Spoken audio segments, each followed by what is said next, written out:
रूस की सेना पर यूक्रेन का बड़ा आरोप। डोनेस्क में केमिकल हथियार का इस्तेमाल कर रहा है रूस, ये बड़ा आरोप लगाया गया। रूसी सेना ने गैस ग्रेनेड से हमला किया है, ये आरोप यूक्रेन का। डोनेस्क में दम घोंटू केमिकल हथियारों के इस्तेमाल का आरोप लगाया जा रहा है रूसी सेना पर यूक्रेन के द्वारा। तो ये इस वक्त की बड़ी खबर सामने आ रही है, जहां यूक्रेन ने बड़ा दावा किया है, बड़ा आरोप लगाया है रूसी फौज पर कि डोनेस्क में केमिकल वेपन्स का इस्तेमाल किया जा रहा है।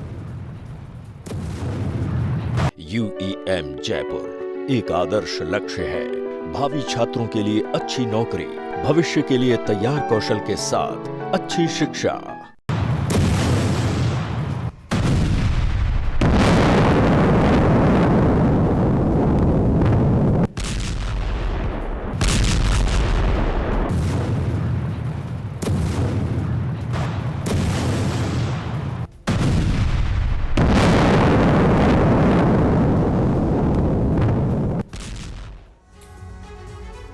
तो यूक्रेन पर केमिकल वेपन से अटैक हुआ है, रूस पर केमिकल वेपन के इस्तेमाल का आरोप लगाया गया है, वो भी यूक्रेन की ओर से।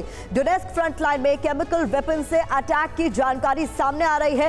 डोनेस्क में दम घोटने वाला केमिकल से अटैक किया गया है, ये बड़ा आरोप यूक्रेन का। यूक्रेन पर अब तक 4000 से ज्यादा बार केमिकल अटैक हो चुके हैं, ऐसा दावा किया जा रहा है। दिसंबर 2023 से 3100 बार केमिकल अटैक हो चुके हैं। बिल्कुल प्रतिमा, और देखिए 2024 में रूस का 600 बार केमिकल अटैक हुआ है। अप्रैल 2024 में 444 केमिकल अटैक्स को अंजाम दिया गया। यूक्रेनी आर्म्ड फोर्सेस का यह दावा है जो कि रूस के खिलाफ है। और एक और बड़ी खबर खार्किव के फ्रंट लाइन से। खार्किव पर Su-34 से रूस का बड़ा हवाई हमला। रूस ने 12 मंजिला इमारत पर बम बरसाए हैं। रूस के हमले में 5 लोगों की मौत, 40 से ज्यादा घायल। ये देखिए आप खार्किव में जो हमला किया, इसके बाद का मंजर क्या है वहां पर।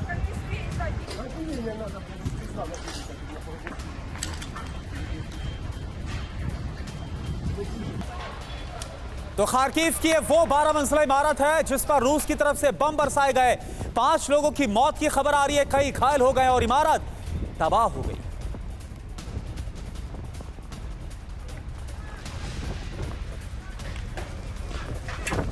खार्किव से हमें एक और बड़ा अपडेट मिल रहा है। रूसी एयर स्ट्राइक से खतरा उठा है खार्किव। एयर स्ट्राइक से अफरा तफरी और चीख पुकार।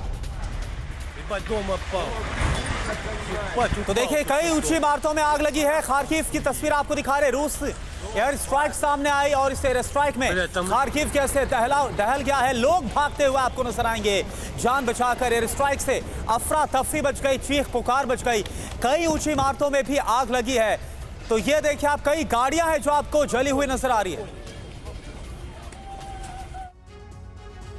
तो खार्किव में रूसी अटैक के बाद त्राहिमाम मच गया है। क्या है पूरी खबर इस हमले को लेकर, यह आप देखिए।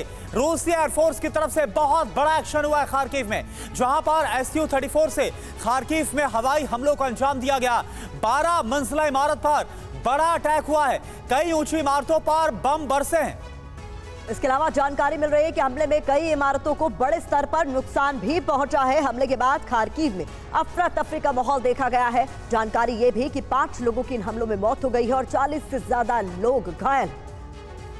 अब हमले के मायने क्या है, या फटाफट समझ लीजिए। कुर्स्क समेत कई शहरों पर हमले का जवाब व्लादिमीर पुतिन की तरफ से दिया गया। पुतिन ने कहा था अब सिर्फ हिसाब होगा। कुर्स्क पर हमले के बाद रूस बेहद आक्रामक हो गया है। आने वाले दिनों में हमले और भी ज्यादा तेज होंगे। कीव से विपिन चौबे का सीधा हम रुख कर रहे हैं। विपिन, ये एक्सपेक्टेड था, जो वार्निंग दी गई थी व्लादिमीर पुतिन की तरफ से, जो हमला किया गया खार्किव में, कितना नुकसान पहुंचा है, क्या जानकारी, क्या इनपुट्स वॉर जोन में आपको मिल पा रहे हैं? देखिए, खार्किव के रिहायशी इलाके में इस अटैक को किया गया है और एक बड़ी बिल्डिंग को निशाना बनाया गया है। उस बिल्डिंग के कुछ अपार्टमेंट्स में आग लगी है और इसके अलावा पार्किंग स्लॉट पे खड़ी कुछ गाड़ियों में भी आग लगी है और कुछ लोगों के इंजर्ड और कुछ लोगों के मरने की भी खबर आ रही है। लेकिन ये सब कुछ तब हो रहा है जब कुर्स्क में पुतिन बौखलाए हुए हैं और पुतिन बार बार इस तरह के रिहायशी इलाकों में हमले करके ये चेतावनी और ये आगाह करना चाहते हैं कि वहां से यूक्रेनी सेना वापस आए। लेकिन जो मैं सूमी में, खार्किव में, ओडेसा में, इन तमाम बॉर्डर्स इलाकों में देख कर आ रहा हूं, मुझे कहीं भी नहीं लगता कि यूक्रेनी फौज अपने कदम पीछे खींचने वाली है। लगातार ये डायरेक्शंस दिए जा रहे हैं कि आप आगे बढ़ते जाइए, आपको वापस नहीं आना है। और जिस तरह से उनके इलाकों में शुरुआत में रशिया ने कब्जे किए थे, इसी तरह से रशियन इलाके में कब्जा करना है। ये 3 साल में पहला ऐसा मौका है जब यूक्रेनी फौज अपनी जमीन को छोड़कर रशिया की जमीन पर कब्जा कर रही है और वो बौखलाहट पुतिन की अब नजर आ रही है। शायद यही वजह कि सेना और आर्मी और इस तरह के इलाकों को छोड़कर वो रिहायशी इलाकों पर फोकस कर रहे हैं, प्रेशर बनाने की कोशिश, क्योंकि बॉर्डर के रिहायशी इलाकों में अब दोबारा से जिंदगी बहाल होने लगी है और बहुत ज्यादा असर नहीं नजर आ रहा है। टेंशन सिर्फ बॉर्डर्स पर है, लेकिन उसके बावजूद इस तरह के हमले करके कहीं ना कहीं प्रेशर बनाने की कोशिश है और फिलहाल यूक्रेन इस प्रेशर में आने वाला नहीं नजर आ रहा है।